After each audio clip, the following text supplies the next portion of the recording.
पूर्ण परमात्मा पाप कर्म दंड को भी काट सकता है।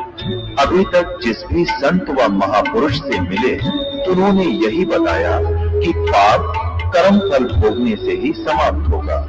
वो प्रभु कौन है जो पाप कर्म को काट देता है, वो काल के बंधन से छुड़वा देता है। उसका क्या नाम है, पूजा की विधि क्या है? कृपया अवश्य सुनिए जगत गुरु तत्वदर्शी संत रामपाल जी महाराज के अमृत वचन। अब कहते हैं जय तुझे धन भी चाहिए तो मेरी साधना कर, इतना धन दे दूंगा तेरे सूत में नहीं आओगा। लेकिन पुण्यात्माओं, आप जी का उद्देश्य धन कमाना ही नहीं होना चाहिए। इस ज्ञान के आधार से आपका मुख्य उद्देश्य ये हो कि मेरी जन्म और मृत्यु का रोग कटे, और जब तक हे भगवान इस काल के लोक में हम रहें और आपकी भक्ति करें, तब तक हमें इतना दीजिए साईं, इतना दीजिए जामे कुटुंब समावे, हम भी भूखे ना रहें, अतिथि न भूखा जाए। तो ये आपको अवश्य देगा। ये पूर्ण परमात्मा है। आज का जो सत्संग था वो इस विषय पर था कि परमात्मा कैसा है, उसको निराकार बता रहे हैं। सभी सदग्रंथ हमारे जो सभी पवित्र धर्मों के उसको साकार मनुष्य सदृश बता रहे हैं। उसका नाम कबीर बता रहे। अब एक पवित्र धर्म का ग्रंथ जो गुरु ग्रंथ साहिब है सिख धर्म का, तो उसमें भी स्पष्ट लिखा है कि वो परमात्मा कबीर है और सशरीर है, वो साकार है। जैसे नानक साहिब जी को परमात्मा मिले थे, उन्होंने बनारस में जाकर देखा था और गुरु ग्रंथ साहिब के 24 पृष्ठ पर लिखा हुआ है, फाई सूरत मुलो की वेश ए ठगवाड़ा ठगी देश, ये खरा सियाना भोता बार, ये धानक रूप रहा करतार। बोलो सतगुरुदेव साहेब। परम पिता परमात्मा पूर्ण ब्रह्म सर्व सृष्टि रचनहार, सर्व कष्ट हरणहार, अंगहारी बमहारी बंदी छोड़ पाप नाशक, ये परमात्मा परम अक्षर ब्रह्म है। उनका वास्तविक नाम कबीर देव है, अल्लाहु अकबर है। उसको हक्का कबीर भी कहते हैं। हक्का कबीर, अल्लाहु अकबर, कबीर देव, ये उसी परमात्मा के भाषा भिन्न नाम है।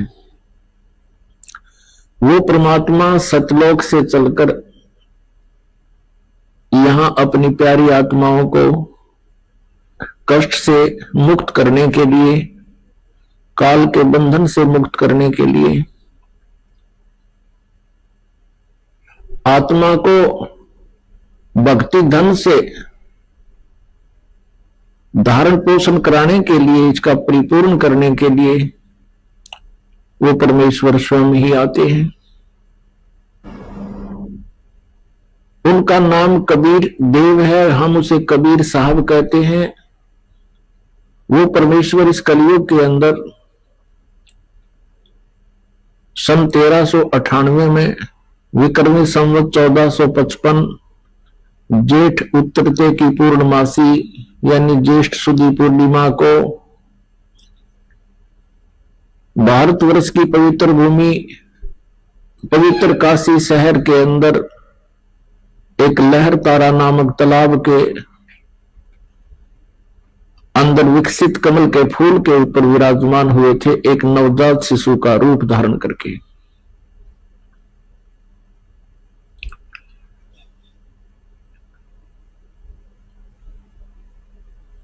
और उनको एक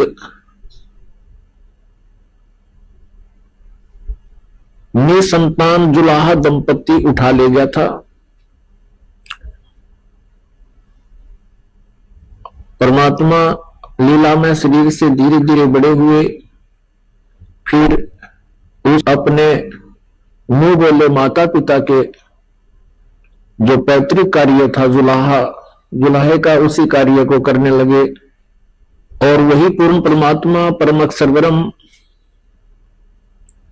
बनारस में धानक रूप से प्रसिद्ध हुए, यानी जुलाहा कहलाए।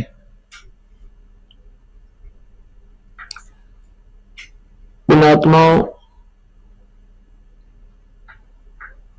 आप सभी काल के जाल में फंसे हुए हो। यहां का जो मालिक है, यहां का जो स्वामी है 21 ब्रह्मांड का, ये काल भगवान है। और हम अपनी गलती के कारण इस काल के जाल में फंस गए। हम सभी आत्माएं उस परम अक्षर ब्रह्म की हैं। हम सभी उसके बच्चे हैं। हम उस परमेश्वर के वचन से उत्पन्न हुए हैं, उन्हीं के शरीर से हम बाहर आए हैं। और हमें आत्मा का रूप परमात्मा ने ही दिया है। हम परमेश्वर कबीर जी के बच्चे हैं। जैसे किसी माता पिता का कोई संतान, बेटा या बेटी, किसी भी कारण से कुमार्ग पर चल पड़ता है, माता पिता को ज्ञान होता है कि भविष्य में इसके साथ कितनी आपदाएं आएंगी, इसके ऊपर वो कितना कष्ट उठाएंगे। जिस कारण से वो माता पिता बड़े चिंतित होते हैं और हर संभव प्रयत्न करते हैं किसी प्रकार भी उन बच्चों को फिर से हम सुमार्ग पर लाएं। उसके लिए उन्होंने कितना ही कुछ भी क्यों ना करना पड़े, अपने सामर्थ्य के आधार से वो पूरा प्रयत्न करते हैं। लेकिन फिर भी वो नालायक बालक नहीं मानते हैं, तो भी माता पिता चिंतित ही रहते हैं। उनके भविष्य का उनको पता होता है। ठीक इसी प्रकार परमेश्वर कबीर देव जी वो पूर्ण परमात्मा हमारे लिए सदा चिंतित रहते हैं कि काल ने इनको यहां त्रिगुणमयी माया का नशा करा दिया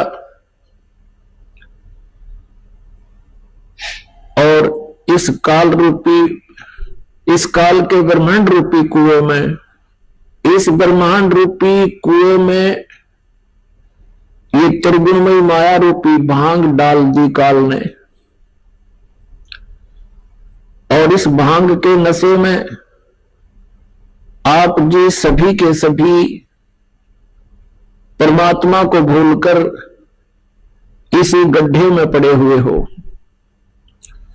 परमेश्वर कबीर देव जी कहते हैं, कबीर ये माया अटपटी, सब घट आण अड़ी, और किस किस को समझाऊं, या तक कुआ भांग पड़ी। अपनी आत्माओं, आप जी यहां पर जिस वस्तु की डिमांड करते हो, परमात्मा से जो कुछ भी मांगने आते हो, वो क्या मांगते हो? जब तक आपको तत्व ज्ञान नहीं होता तब तक क्या डिमांड करते हो? निसंतान संतान की इच्छा लेकर ही यहां आते हैं। और कोई निर्धन है जिसके पास धन नहीं है, वह केवल धन ही मांगने आता है। किसी को कोई बीमारी, कष्ट, रोग या कोई अन्य प्रेत बाधा है, पितृ बाधा है, या देव के कारण कोई कष्ट है, तो उसका निवारण ही लेकर आते हैं, उसकी निवारण की इच्छा ही लेकर यहाँ आते हैं। इन आत्माओं, जिसमें आप जी को ये तत्व ज्ञान समझ में आएगा, तत्व ज्ञान हो जाएगा, उस समय आप ये डिमांड भूल जाओगे। कौन सी डिमांड? नंबर 1 संतान की, और नंबर 2 घने धन प्राप्ति की। तीसरी जो आपकी इच्छा है कि आपके ऊपर कोई प्रेत बाधा है, कोई पितृ बाधा है, कोई देव का प्रकोप है, ये इसका निवारण आपका ठीक है। ये अवश्य, इसके कारण भी यहां आने वाले को बहुत लाभ मिलेगा। अब सीधे से शब्दों में ये दास ये कहना चाहता है कि कोई भी प्राणी किसी भी आशा या इच्छा या किसी भी कष्ट या संकट के कारण परमात्मा के दरबार में आ जाते हैं। धन्य है वो प्राणी और धन्य है उनके माता पिता जिनसे जन्म हुआ, क्योंकि यहां आने से आपको तत्व ज्ञान होगा, लेकर आए हो उन इच्छाओं को भी परमात्मा से पाओगे, वो भी पूर्ति होगी, लेकिन वो कितनी होगी? जो आपके हित में होगी। जो आपके हित में नहीं होगी वो इच्छा आपकी यहां पूर्ण नहीं होगी। भले ही आप जी ये सोचते रहोगे कि मुझे ऐसा होना चाहिए था, मुझे ये होना चाहिए था, वो आपकी अपनी सोच होगी। परमात्मा क्या करेंगे वो परमात्मा ही जाने। जैसे एक रोगी व्यक्ति किसी अच्छे डॉक्टर के पास जाता है और वहां जाने के बाद फिर वो डॉक्टर को समर्पित हो जाता है। वो डॉक्टर फिर जो भी ट्रीटमेंट करता है उस मरीज के हित में ही करता है। अब वहां पर मरीज अपनी नहीं चला सकता। वो रोगी यदि अपनी चलाता है, अपने वो चाहता है कि मेरे अनुसार ही डॉक्टर कार्य करे,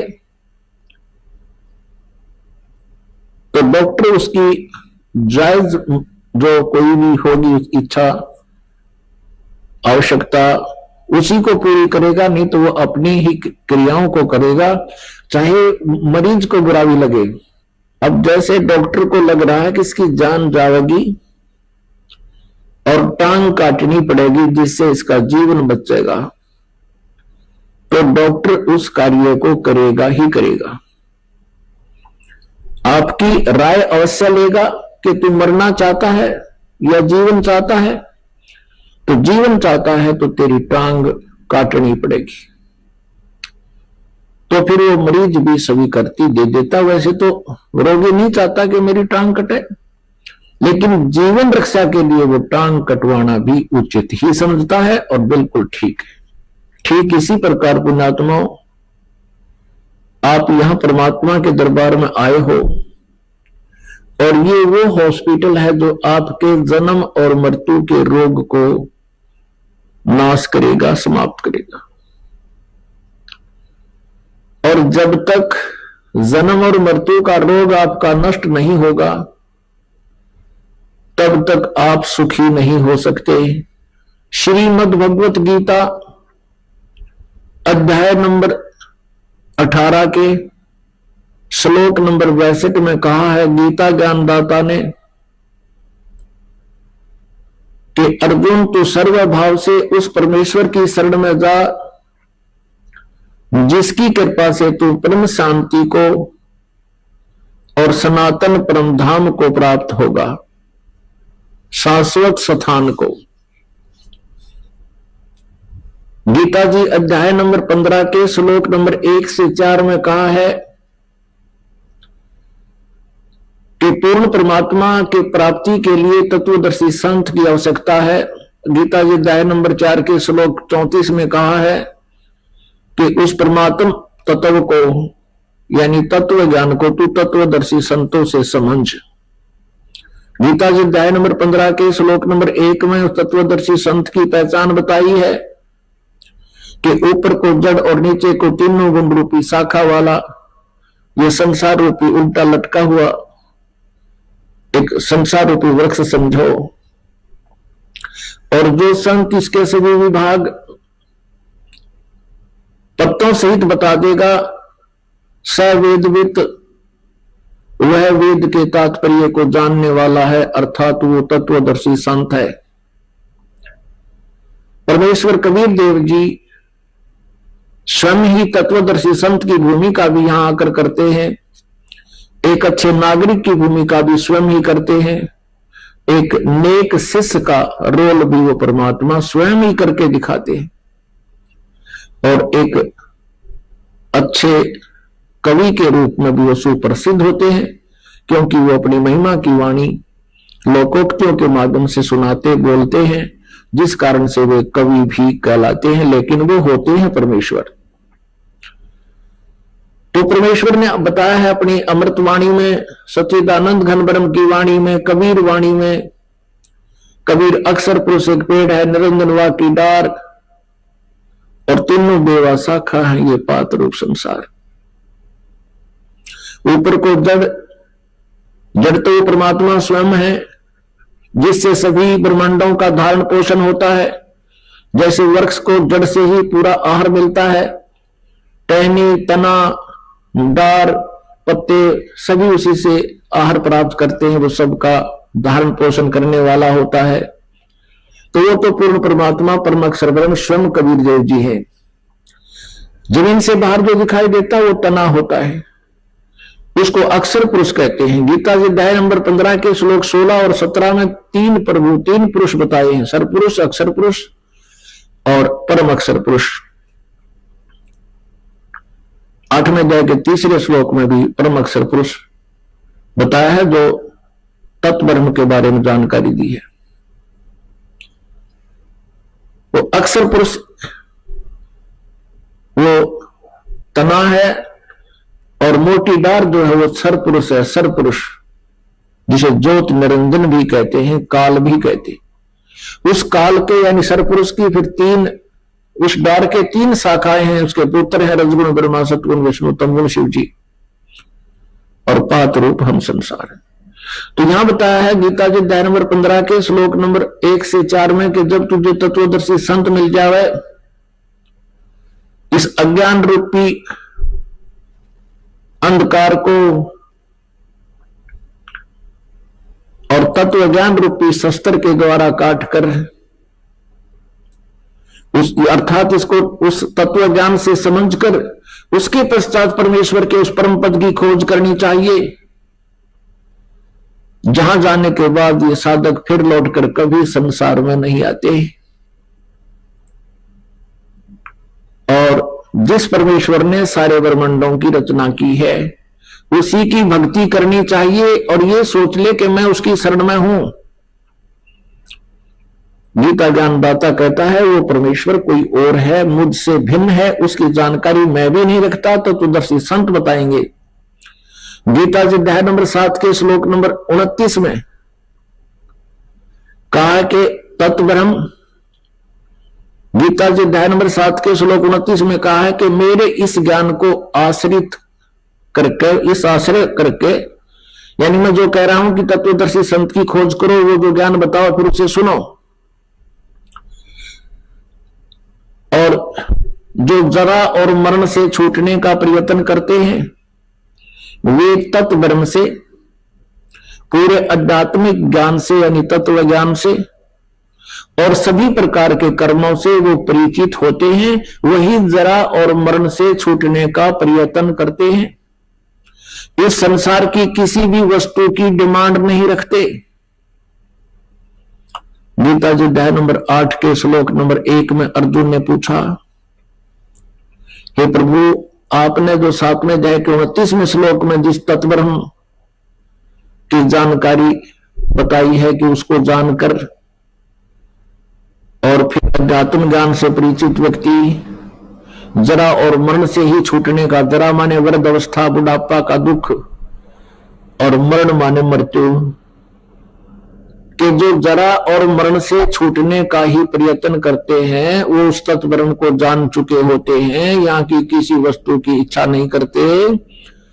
8वें अध्याय के 1 श्लोक में पूछा है, फिर किम तत्व ब्रह्म, वो तत्व ब्रह्म क्या है? ऐसी अनमोल वस्तु क्या है वो तत्व ब्रह्म, जो गीता ज्ञानदाता से भी अन्य है। तब गीता ज्ञानदाता ने 8वें अध्याय के 3रे श्लोक में कहा है कि वो परम अक्षर ब्रह्म है।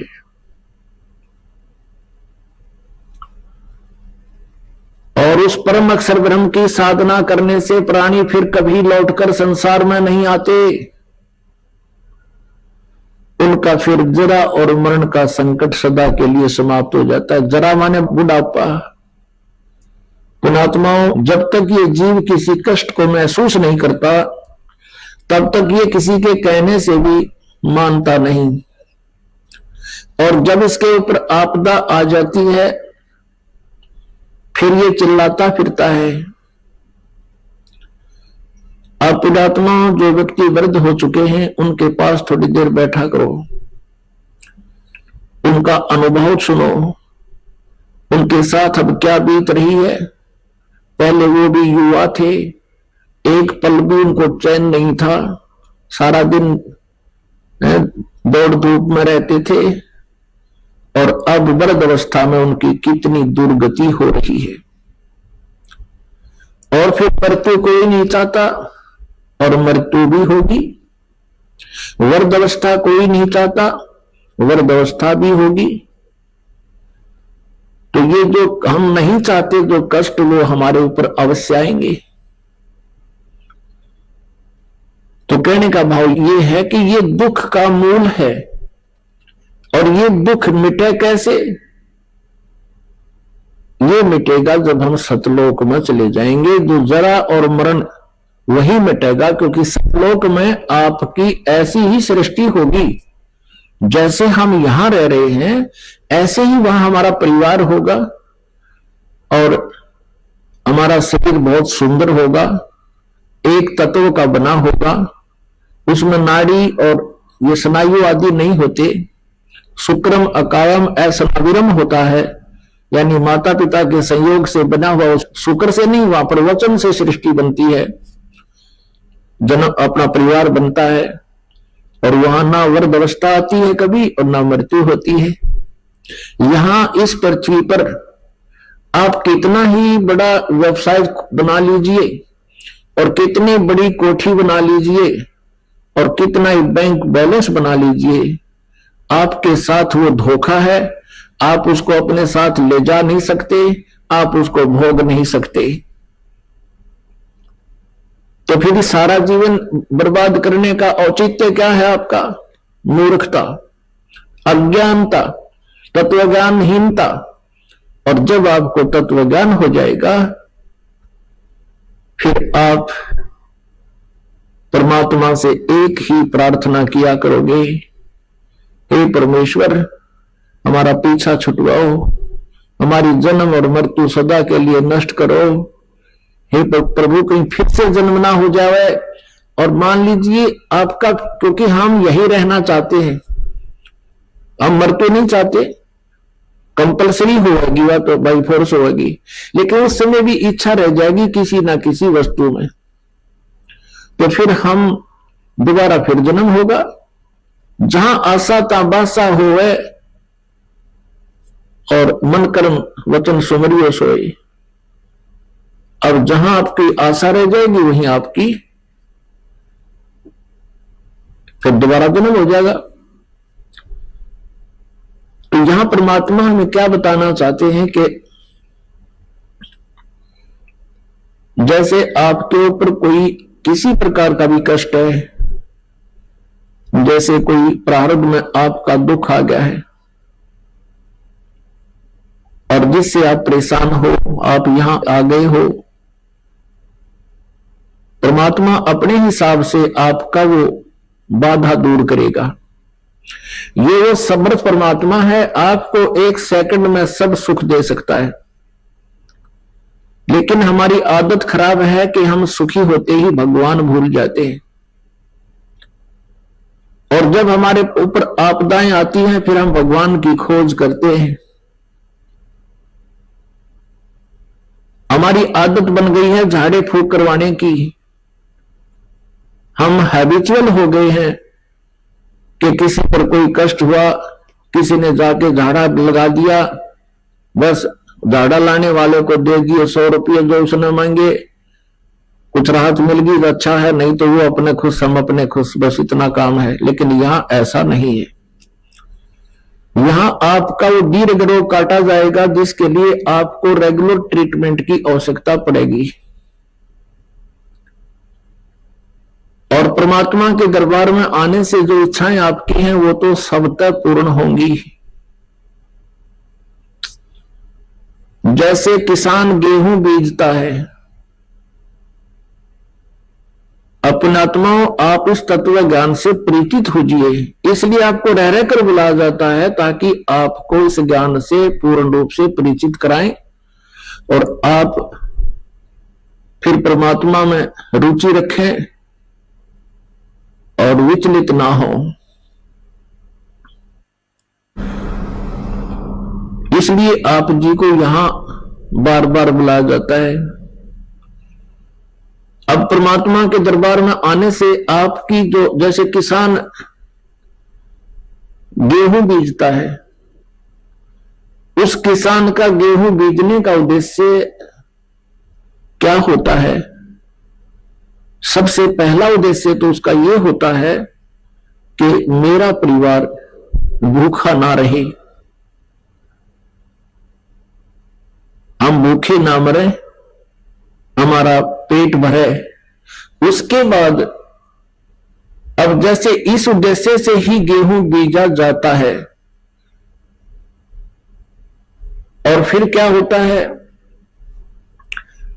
अब गेहूं बीज दिया तो सबसे पहले उसका तना उत्पन्न होता है, फिर उसके बाली आती है, और बाली में फिर गेहूं होते हैं। पहले पौधा उगता है, तो जो पौधा होता है वो भूस बनता है, और बाली में जो गेहूं होते हैं वो जीवनदाता अन्न होता है। तो पुण्यात्माओं, ये परमात्मा कबीर जी की जो साधना भक्ति आपको दी जाएगी, ये आपको ऐसी होगी जैसे गेहूं बीजना उद्देश्य किसान का अपने परिवार का पोषण था, और उसमें भूस तो अपने आप ही बन गया। उस भूस की उसको आवश्यकता ना थी तो भी बन गया। तो पुण्यात्माओं, जो इच्छाएं आप इधर उधर लिए फिरते थे महापुरुषों के पास, संतों के पास, और वो आपकी भी पूर्ण नहीं हो पा रही थी, ना हो सकती थी, क्योंकि वो संत जिस परमेश्वर की भक्ति करते हैं, जिन देवताओं की साधना करते हैं, वो संत, वो भगवान, उनके देवता आपके प्रारब्ध में परिवर्तन नहीं कर सकते, आपके ऊपर आने वाले संकट का निवारण नहीं कर सकते, और आप वहां धनी बनने के लिए जाते थे या किसी कष्ट निवारण के लिए जाते थे, वहां आपको कोई लाभ नहीं हुआ और ना ही होना था। तो जैसे किसान का उद्देश्य गेहूं बीजना अपने परिवार का पोषण था, और भूस का कमरा वैसे ही भर गया, जिसकी उसको इच्छा नहीं थी लेकिन तो भी मिल गया। पहले भूसा ही तैयार होता है। तो पुण्यात्माओं, आपका उद्देश्य यहां पर जन्म और मृत्यु का रोग कटवाना ही होना चाहिए। आपको जो साधना दी जाएगी, उस साधना में आपकी संसारिक इच्छाएं जो आवश्यक होंगी,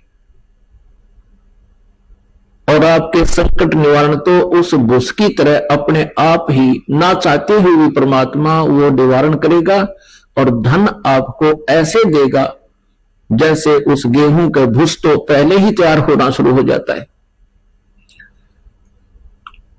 अब इस बात को आप गहराई से सोचना, यदि कोई अनजान व्यक्ति गेहूं को परिपक्व ना होने दे और पशुओं के चारे के उद्देश्य से उसको कच्चे को काट काट कर चराना शुरू कर देता, खिलाना शुरू कर देता है, पशु तो पल जाएंगे, आप भूखा मरेगा फिर। तो कहने का भाव यह है कि आप जी यहां जो मांगने आओगे, वो क्या मांगोगे? मोक्ष। आपका उद्देश्य मोक्ष हो, और उस मोक्ष के साथ साथ आपको जो सांसारिक सुविधाएं आपको चाहिएंगी, आपके भाग्य में ना होगा तो भी भगवान देगा। आपके भाग्य में कोई आपत्ति होगी, मालिक वो नहीं देगा। आपत्ति का अर्थ है, जैसे कई बहनें आती हैं संतानोत्पत्ति की, संतान की डिमांड करने, परमात्मा वो रजा भी उनको बख्श देता है। कई एक स्थिति ऐसी आती हैं जो परमात्मा की रजा होती है, लेकिन प्रार्थना करते हैं, आते हैं बहन बेटियां कि ऐसे ऐसे जी हमारा गर्भ गिर गया, हम उनको सांत्वना देते हैं, बेटी भक्ति करो, परमात्मा पर विश्वास रखो, फिर ठीक हो जाएगा। फिर भी वो प्रार्थना करती हैं 6 महीने साल के बाद कि जी दूसरा भी ऐसे ही खराब हो गया।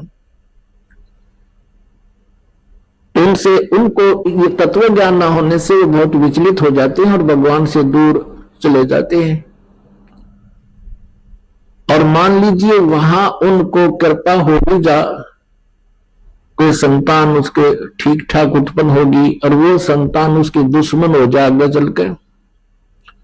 दुश्मन कैसे हो जाते हैं? जैसे एक लड़के का विवाह हुआ, विवाह होने के बाद उन्हें उस लड़के ने अपनी पत्नी को मारा पीटा दहेज के बारे में, उस लड़के ने आत्महत्या कर ली। वो माँ भी, बाप भी, बेटा भी और बहन भी सारी जेल में। अब यहां आप विश्वास रखना इस परमात्मा, क्योंकि हम जीव हैं, भगवान परमात्मा परमात्मा ही होता है। हम जीव संज्ञा से कुछ भी मांगते रहे वो नहीं देगा। जैसे उन बहनों के वो गर्भपात हो रहा था, वो परमात्मा का ऑपरेशन था। यदि कोई ऐसी नालायक संतान आपके भाग्य में थी, उसको निवारण कर रहे थे, भगवान को दोष नहीं होता। वो अपने हिसाब से उनको उनका जीवन संस्कार आपके संस्कार से काट रहे थे, समाप्त कर रहे थे। पुणात्माओं, आप जी भगवान के बारे में और आध्यात्मिक ज्ञान के बारे में बिल्कुल माइनस है, माइनस। अभी तक जो भी ज्ञान हमें प्राप्त हुआ वो अज्ञान से भर रखा है हमारे को। आप जी परमात्मा की तलाश में खोज में घूम रहे होते हो। परमेश्वर कबीर जी ने स्वयं आकर हमारी सतिथि को स्पष्ट किया है कि पर्वत पर्वत में फिरा कारण अपने राम, राम जैसे संत मिले जिन सारे सब काम। परमात्मा से मिलने वाले लाभ के लिए ये प्राणी ना जाने कहां कहां भटकते हैं। परमात्मा हमें बताना चाहते हैं कि जब मेरा कोई संत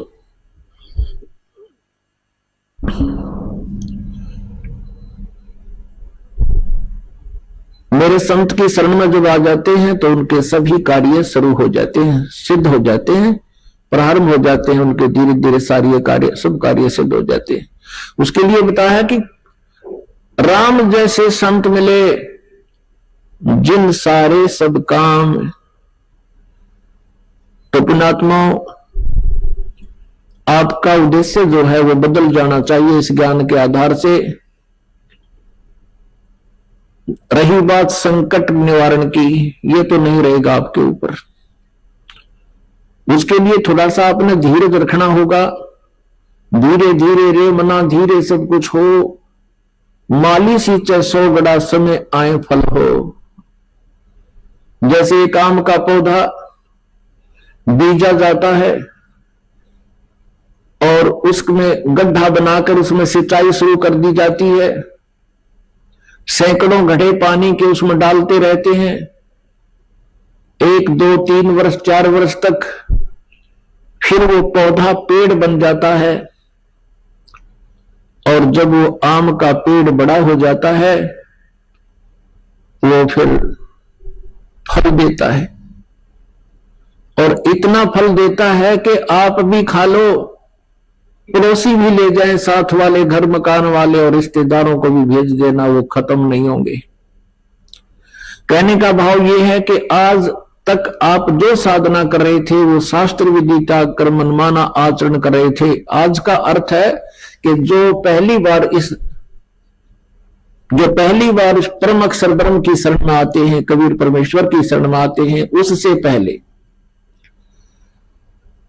और वो साधना क्या थी? आप जी ने जैसे किसी भी संत पंथ से उपदेश लेकर नाम जाप कर रहे थे, भक्ति कर रहे थे, वो बबूल गो रखी थी, किक्कर गो रखी थी। और उन अज्ञानियों ने आपको बता रखा था कि ये आम का पेड़ है। आप आप जी उसकी सिंचाई कर रहे थे, अर्थात पूजा कर रहे थे, काल की पूजा कर रहे थे, उस किक्कर की बुबुल की पूजा कर रहे थे।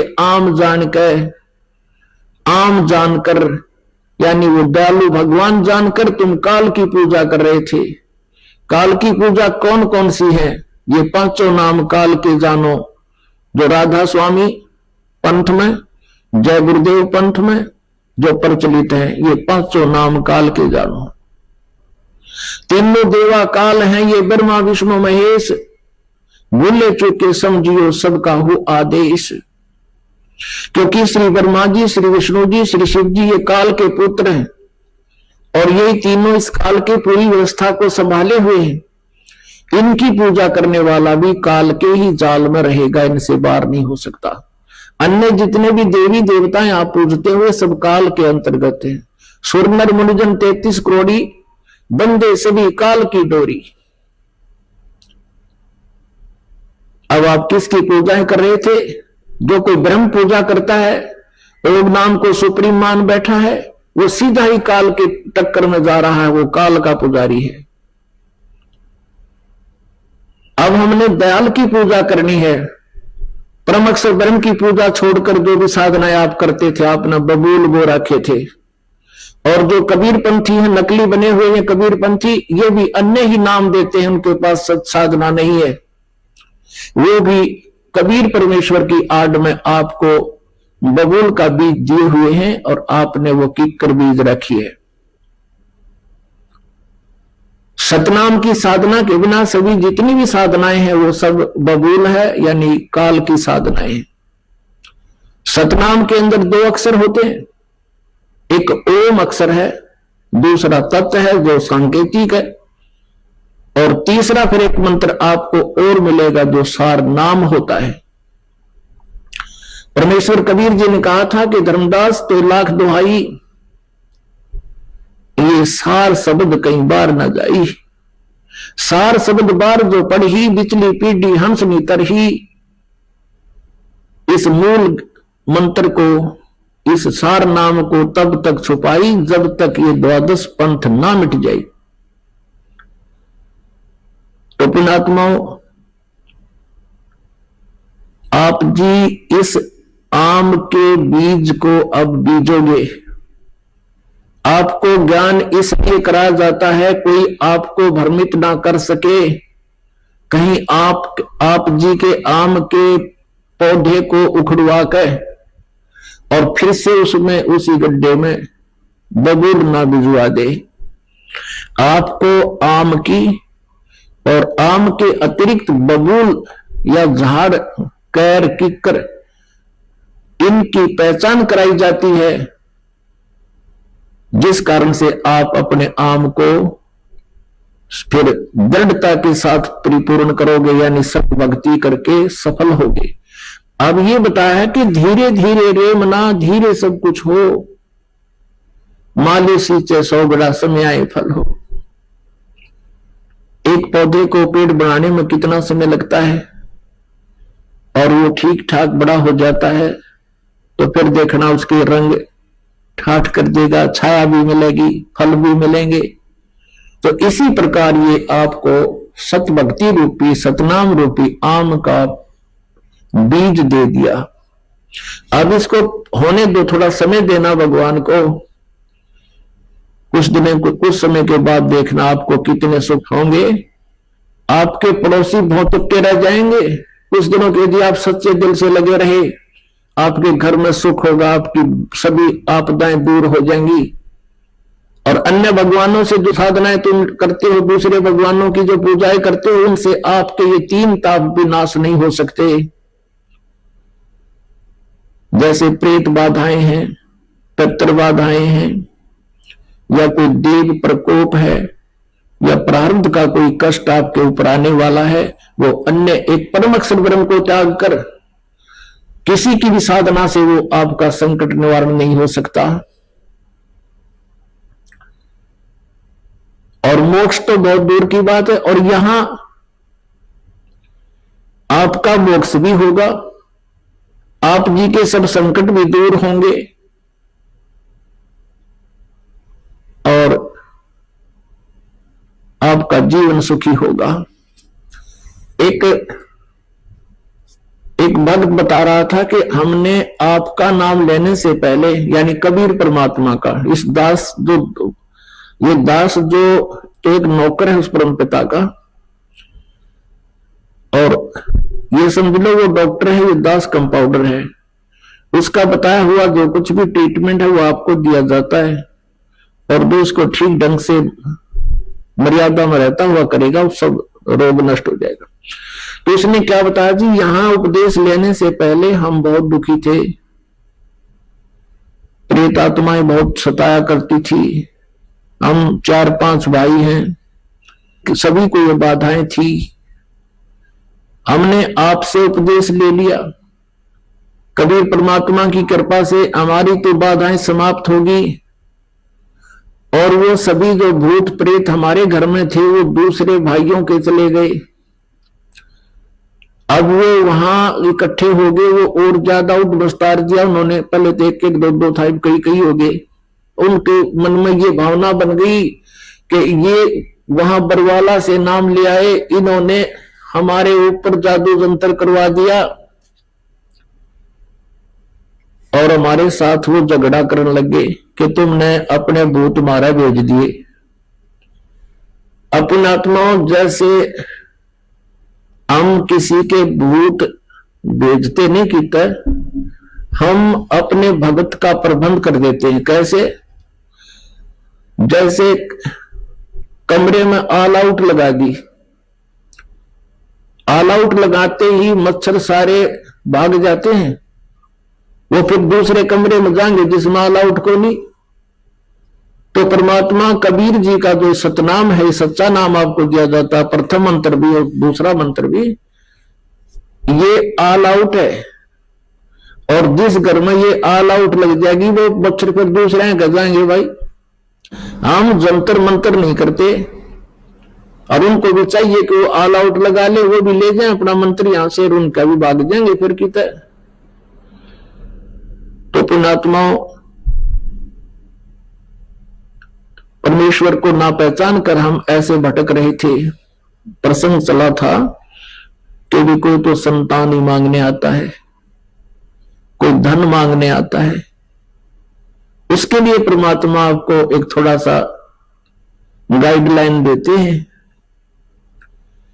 भाई क्या मांगो कुछ थिर न रहाई, देखत नैन चला जग जाई, 1 लाख पूत 1.25 लाख नाती, उस रावण के दीवान बाती। ओए होए, कितना बढ़िया एग्जाम्पल दिया भगवान कबीर साहब ने। आप एक पुत्र प्राप्त करके के कला तोड़ोगे न बताओ। मान लीजिए परमात्मा, आप पुत्र प्राप्ति नहीं हुई आपको, और आप जी उस पुत्र प्राप्ति के लिए यहां आए हो, और परमेश्वर नहीं चाहता कि आपके संस्कार में कोई ऐसा निकम्मी संतान हो जो आपको आगे जाके बहुत दुखी कर दे, तो नहीं देगा। तो इस प्रकार संतान प्राप्ति ना हुई, बिना ज्ञान के वो प्राणी क्या करेंगे, फिर यहां से चले जाएंगे, फिर कहीं और धक्के खाएंगे। संतान तो वो होनी नहीं, क्योंकि यहां नहीं है तो कहीं और तो हो ही नहीं सकती। परमात्मा अगर चाहेंगे तो यहां सब कुछ दे सकते हैं। यहां आपको दिखाते हैं एक 27 साल की उम्र में, अब चक्कर क्या है, बिना ज्ञान के हम एक का डिमांड करते हैं। हमें कल एक भक्त का फोन आया, जी हमारा 27 साल में दया करी भगवान ने, और फिर गुंडा साहब को करके मैं कहा जी इकट्ठी 2 लड़की होगी, मगर तो मैडम मांगने संतान आए थे, ये गुंडा मुंह क्यों करे है, अब तुम मांगने तो संतान आओ। तो परमात्मा ने सोची शायद ये इसी तरीके से लगे रहे तो भी अच्छा, 2 लड़की इकट्ठी दे दी, और फिर उसको समझा भाई परमात्मा की आत्मा है, लड़का हो या लड़की, या भूल भी मिटाओ तुम, तो वो यहां से चले जाते हैं, तो संतान तो उनको होनी नहीं। फिर क्या होता है, ये समाज काल प्रेरित होता है।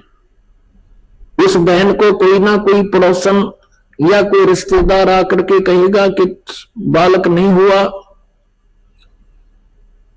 तो बुरा सा मुंह करके कहती है पता नहीं भगवान के घर में क्या कमी आएगी, यानी बहुत दुखी होती है। फिर वो जो उसको इंजेक्शन लाने आई है ना कि संतान तेग चाहिए थी, फिर वो बताओगी वो फलाने उस गांव में जाते दवाई दे हर पुत्र हो जाते हैं। परमात्मा कहते हैं क्या मांगो कुछ स्थिर ना रहाई, और देखत नैन चला जग जाई। 1 लाख पूत 1.25 लाख नाती, उस रावण के आज दीवान बाती। 1 लाख पुत्र थे रावण का, लंकापति रावण, लंका का राजा रावण, और वो 1 लाख भी मर गए। आज उस रावण का कोई दीवा लगाने वाला शेष नहीं बचा। और यदि आप जी एक पुत्र ही प्राप्त करके और उसी उद्देश्य से सब कुछ मान रहे हो, तो ये आपकी तत्व ज्ञानहीनता और काल का प्रभाव जानो। फिर भी परमात्मा चाहेगा तो आपकी ये समस्या भी हल होगी। फिर क्या बताते हैं,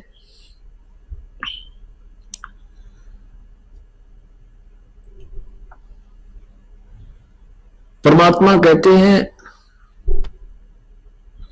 आवत संग ना कोई जात संगाती, क्या भया दर बांधे हाथी। अब राजा को बताते हैं, राजा लोग अपने किले के बाहर हाथियों की लाइन बांध लेते थे, सैकड़ों हाथी बांध कर रखते थे अपनी प्रभुता दिखाने के लिए कि कोई राजा का दूत घूम रहा हो और वो देख जाएगा कि उस राजा के पास तो सैकड़ों हाथी बाहर बंध रहे हैं, तो इतने हाथियों को अपने द्वार पर बांध कर हाथी राजा अपनी समर्थता का प्रतीक मानता था। आइए अब हम उन श्रद्धालुओं के अनुभव जानते हैं जो जगत गुरु तत्वदर्शी संत रामपाल जी महाराज जी से दीक्षा प्राप्त कर चुके हैं तथा उनके द्वारा बताए गए भक्ति मार्ग पर चल रहे हैं। सर नमस्कार। नमस्कार सर क्या नाम है आपका? हेमचंद दास। हेमचंद जी कहाँ से आए? मैं जिला सोलन हिमाचल प्रदेश से। सर संत रामपाल जी महाराज से कब जुड़े आप? मैं 2008 में महाराज जी संत रामपाल जी महाराज जी से जुड़ चुका था। सर संत रामपाल जी महाराज से नाम दीक्षा लेने से पहले आप क्या भक्ति साधना करते थे? पहले मैं अपने इलाके गांव में महाकाली का मंदिर वहां पुजारी रहा 15-20-25 साल से, वहां पूजा का काम करता था और जागरण कीर्तन भजन कीर्तन और भी जो भी कुछ जैसी पूजाएं आम चलती हैं उस तरह के हम किया करते थे, भंडारे वगैरह आदि किया करते थे। सर आप खुद एक मंदिर के पुजारी थे, बहुत सारी पूजाएं आप करते थे, तो फिर सर आपको संत रामपाल जी महाराज की शरण में आने की क्या आन पड़ी? संत रामपाल जी महाराज की बहुत बड़ी कृपा हुई। वो अखबार में कुछ लेख आते थे तो पहले तो मैं समझ नहीं पाया, 2005-6 में आते थे, मैं उन अखबारों को धार्मिक पृष्ठ को रख लिया करता था, लेकिन कुछ समय पश्चात जैसे मैं रद्दी से वो मैंने कागज निकाला तो उससे मुझे एक लेख मिला, संत रामपाल जी महाराज के द्वारा प्रस्तुत किया गया था, लेख मिला, मैंने पढ़ा और पढ़ते मेरे दिल में एक ऐसी ठेस सी लगी कि ये ज्ञान कहाँ छुपा हुआ था। फिर उसके पश्चात मैंने उसमें कुछ नंबर देखे और नंबर देखने के बाद पुस्तकें में हुई और जब उसमें ज्ञान पढ़ा तो मैं हैरान रह गया कि पांव के तले की जमीन जो है खिसक चुकी थी, क्योंकि एक मंदिर में पुजारी होने के नाते मुझे ये ज्ञान इस तरह से मिल रहा है, पहले से ऐसा ज्ञान हमें कभी सुना नहीं था, जो कि महाराज की कृपा, संत रामपाल जी महाराज की कृपा से ये ज्ञान हमें उस अखबार के माध्यम से, उसकी कटिंग भी आज मैंने रखी हुई है प्रमाण के तौर पर, तो वो मेरे लिए एक वरदान साबित सिद्ध हो गई और मैं इस तरह से पुस्तकें मंगवाकर महाराज के ज्ञान से परिचित हुआ। संत रामपाल जी महाराज ने बहुत बड़ी कृपा की। सर जैसा कि आप मंदिर के पुजारी थे, निश्चित ही आपको बहुत सारे लोगों का विरोध का सामना करना पड़ा होगा, आपके पड़ोसियों का या आपके गांव वालों का, तो सर उस टाइम क्या परिस्थिति रही आपके साथ? मैंने बताने की कोशिश बहुत की और ये जताना जरूर किया कि भी कुछ ऐसा ज्ञान भी है वो मैं बताना चाहता हूं, लेकिन किसी ने इस बात पर, हमारे बातों पर गौर नहीं किया और हमें ये कह दिया कि आप ये ज्ञान यहां मत सुनाओ, आप इस तरह की बातें यहां मत करो। पर लेकिन मुझे लग रहा था कि महाराज की कृपा है, संत रामपाल जी महाराज की बहुत बड़ी कृपा है, ये जन जन को बतानी चाहिए और मैंने इसमें पूरा प्रयास करने की कोशिश की, लेकिन मालिक की कृपा ऐसी रही कि भाई मुझे इस ज्ञान से कोई डिगमगा नहीं सका। सर देखिए, संत रामपाल जी महाराज से नाम दीक्षा लेने से पहले आप बहुत सारी साधनाएं करते थे, जो कि हिमाचल प्रदेश में प्रचलित है, देव देवताओं की पूजा। सर आपको ऐसी कौन सी बातें संत रामपाल जी महाराज ने बताई जिससे आप प्रभावित हुए कि ये ज्ञान कहाँ छुपा था, ये बातें मैंने आज तक नहीं सुनी? सर ऐसी कौन सी बातें आपको लगी जिससे आप और ज्यादा प्रभावित हुए? मैं इस बात से जरूर प्रभावित हुआ कि भी मैं आज तक यही मानता रहा कि ब्रह्मा विष्णु महेश से ऊपर कोई है नहीं, लेकिन जैसे ही महाराज की ये बात और ये ज्ञान पुस्तक से पढ़ी कि कबीर परमात्मा है, सोचकर हैरान हुआ कि कबीर परमात्मा, ये तो हम पढ़ा करते थे, दोहे पढ़ा करते थे, गुरु गोविंद दोनों खड़े, काको लागू पाए, बलिहारी गुरु आपने जिन गोविंद दियो मिलाए, वो संत रामपाल जी महाराज गुरु रूप में हमें प्राप्त हुए। इस तरह से हमें ज्ञान जब प्राप्त हुआ कि ब्रह्मा विष्णु महेश से भी ऊपर महान शक्तियां हैं, पूर्ण कबीर परमात्मा जो है पूर्ण परमात्मा है, पूर्ण ब्रह्म है, वही सृजनहार है, ये हमें ज्ञान हुआ। सर हिंदुस्तान में लाखों धर्मगुरु हैं, आपने हिमाचल से सैकड़ों किलोमीटर दूर हरियाणा के संत रामपाल जी महाराज से ही नाम दीक्षा क्यों ली? महाराज की ऐसी कृपा हुई कि परमात्मा ने अंदर की ऐसी प्रेरणा जगाई कि जो ज्ञान उन्होंने दिया कि वो मंत्र जिससे हमारा आत्म कल्याण होना है, जिससे हमारा जन्म मरण का रोग घटेगा, जो हम जनों जनों से भोकर आ रहे हैं, और ये ज्ञान हुआ कि हमें इस मोक्ष से ये मंत्र जो है महाराज जी हमें प्रदान करेंगे, तो हमें ये बहुत बड़ा आध्यात्मिक लाभ हुआ। और एक बहुत बड़ा मंत्र से हमें परमात्मा ने जो है संत रामपाल जी महाराज जी ने ये हमें दान दिया, तो उनकी बड़ी कृपा रही। सर आप एक मंदिर के पुजारी रहे हैं, निश्चित ही आपने तीर्थ व्रत किए होंगे, आपने श्राद्ध भी निकाले होंगे, पितृ पूजाएं भी की होंगी, लेकिन जैसा कि संत रामपाल जी महाराज के श्रद्धालु बताते हैं कि संत रामपाल जी महाराज इस प्रकार की सभी साधनाओं को मना करते हैं, क्या ये सही है? अगर सही है तो कैसे?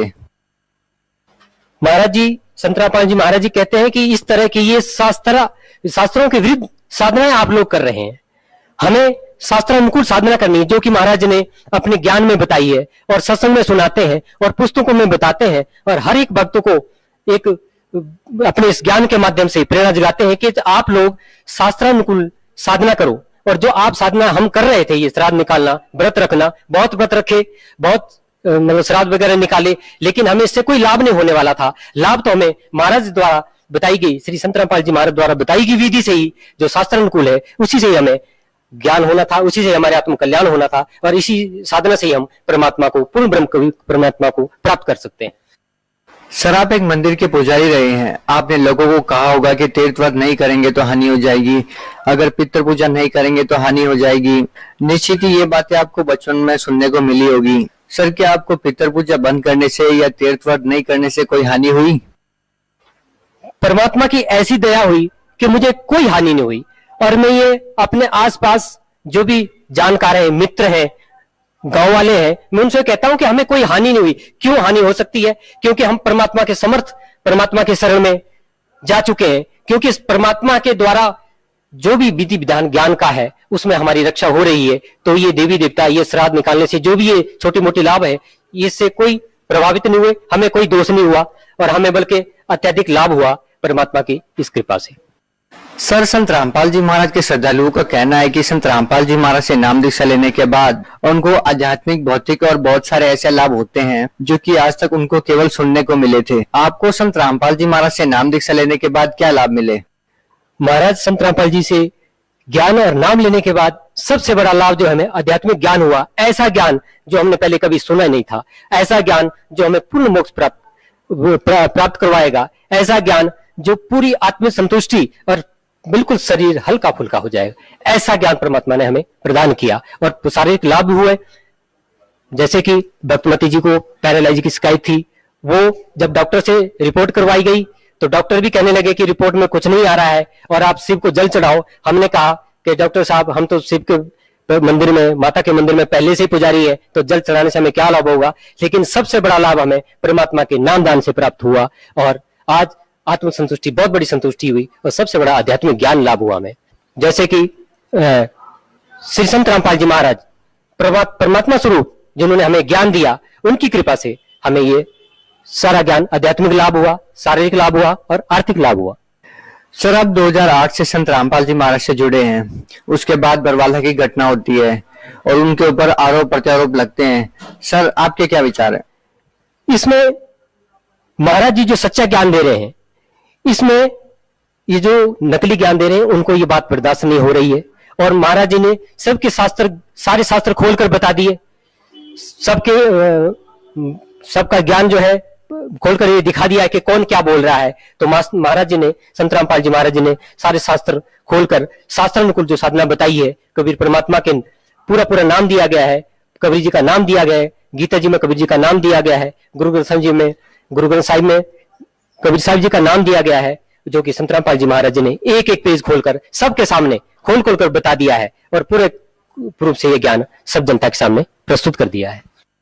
सर आप एक मंदिर के पुजारी रहे हैं, आपको अच्छे से पता है कि संत की पहचान इस समाज में कपड़ों से, मालाएं पहनने से, जटा बढ़ाने से, दाढ़ी बढ़ाने से होती है, लेकिन संत रामपाल जी महाराज के विषय में ऐसा कुछ नहीं है।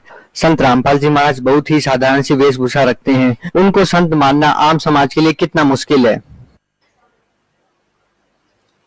भाई साहब, इसमें सबसे बड़ी बात है कि श्री संत रामपाल जी महाराज ने, जो उन्हें सारे शास्त्रों का ज्ञान है, सिर्फ एक हिंदू वेद धर्मों का नहीं, गीता का नहीं, इन वेद और गीता से लेकर कुरान शरीफ, बाइबल, गुरु ग्रंथ साहिब और सभी वाणियों का जो गूढ़ रहस्य जानते हो, वो एक संत की पहचान है कि सारे गूढ़ रहस्य उन्होंने जनता के सामने खोल के बता दिए कि कबीर परमात्मा ही पूर्ण परमात्मा है, वही सर्वशक्ति है, वही पूजनीय है। कंठी माला सुमरनी, पहरे से क्या हो, ऊपर डुंडा साध का और अंतर राख्या को। इस तरह से ये जो चोला पहनकर साधु महात्मा टीका बिंदी लगाकर ये जो ज्ञान देने की कोशिश कर रहे हैं, लेकिन अंदर इन्हें शास्त्रानुकूल ज्ञान नहीं है और ये ज्ञान को समझ नहीं पा रहे हैं।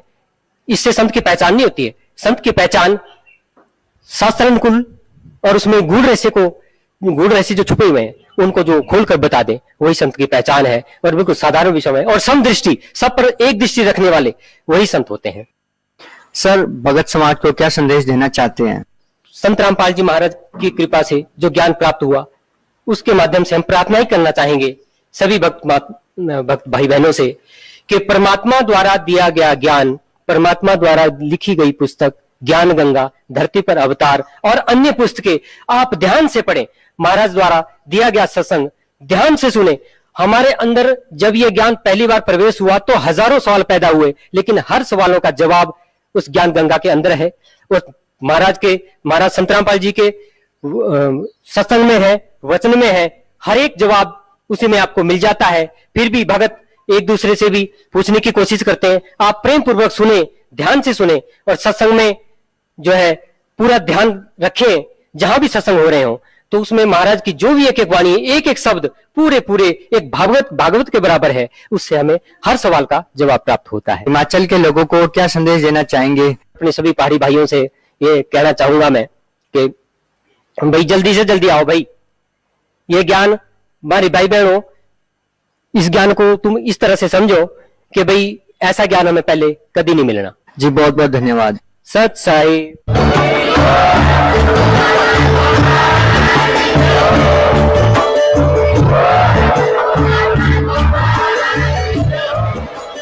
आप सुन रहे थे जगत गुरु तत्वदर्शी संत रामपाल जी महाराज जी के मंगल प्रवचन। अधिक जानकारी के लिए विजिट कीजिए हमारी वेबसाइट www.jagatgururampal